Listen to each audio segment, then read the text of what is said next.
How to transfer money from Capital One to Cash App.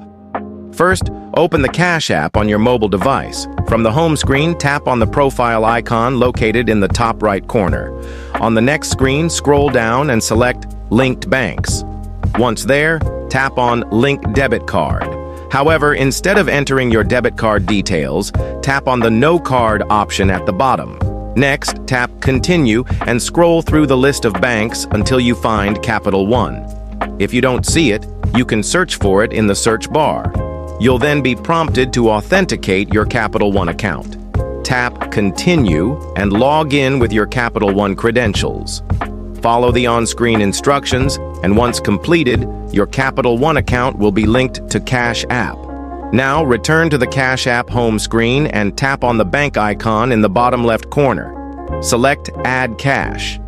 A pop-up will appear, allowing you to either select a preset amount or tap the three-dot icon to enter a custom amount.